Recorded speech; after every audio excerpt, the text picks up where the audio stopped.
Hey, welcome to Wyoming. You're renting an Africa Twin here, and this is a little bit of beta on how to use this. A couple things to look out for when you are taking off, removing, or putting on these panniers. Here's the unlock key. You want these latched when you're doing this. This is open, and you just lift up and out.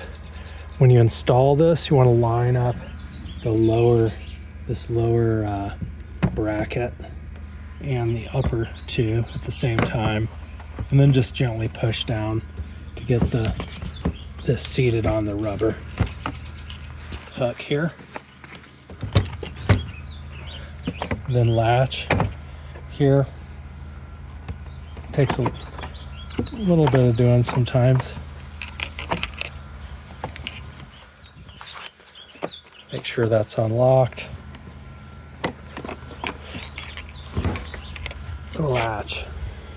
Lock this. You can't remove the key. You can't pull the key out when it's in the open position. And so basically it always has to be locked while you're driving. The other pannier, one thing that's a little odd about it, it's always been like this. When you open it, works as normal. When you close it, you can see it latches. It latches funny. I just give it a little lift on the bottom, and that pops it up into place. And again, both latches, twist to lock, and you're on your way. Controls wise here, probably best to watch a more prolonged video when you're renting this thing. Make sure that you hold your turn the bike on, of course, and hold your license next to the odometer so I can clearly see. There's a photo of the mileage. Hand grip warmers here, up and down. Remember to turn this off. I think there's a battery saving feature where it'll ultimately shut down. I have not tested that, so just be sure to turn off the hand warmers when you walk away from the bike. I did leave the cruise control on. If you're experienced with that, you can feel free to use that. Pretty helpful for longer rides. Other side of the controls here.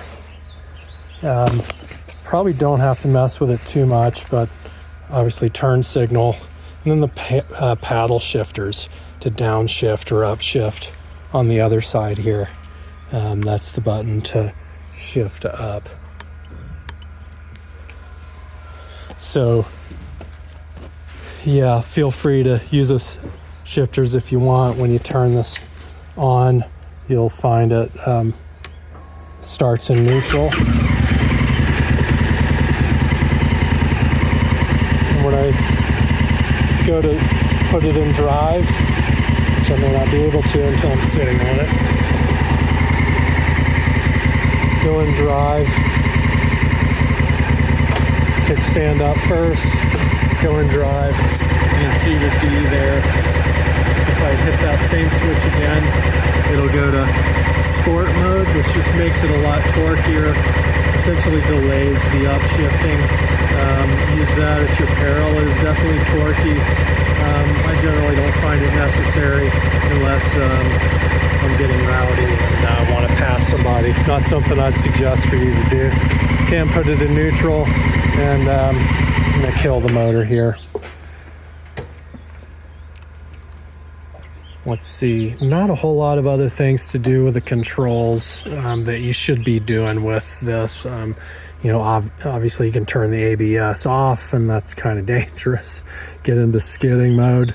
You can change the torque settings. Honestly, not something you probably really need to do. It's plenty of torque. Just set where it is in the drive. Another function you should be aware of, or another feature / glitch you should be aware of, is the Madstad. It is adjustable. I really do not want you to adjust it if at all possible. These are really hard. There's rubber mounts inside here. They're really difficult to keep seated. Anytime anyone's tried to adjust it, they've broken one of those, and they're really hard to install. This should deflect the wind off of you just fine as is. The Pretty self-explanatory. Phone holder, it's pretty secure. Here's the power outlet. I leave the weatherproof cover on when not in use for obvious reasons, and you'll find in this Wolfman bag a USB converter there. There's also a tire pressure gauge in here. Stay on top of your tire pressure. There's no leaks or anything, but I always like to keep it properly inflated. The other thing to know for gassing up, I find the easiest way, pull up right next to the pump and just unclip this Fastex buckle up here, just the one. That's the easiest way to get to the filler cap, which is locking, of course. It's all full fuel.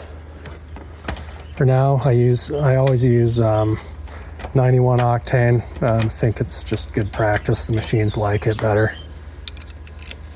Basically, that's it. Have fun and be careful. Know that the animals are a real problem in the evenings, and they're damn near invisible. So I highly suggest either not riding in the evening or early at night, or generally at night, if you can avoid it. And if you do, just keep the speed down, because buffalo, elk, deer, they're all damn near invisible before you're right on top of them.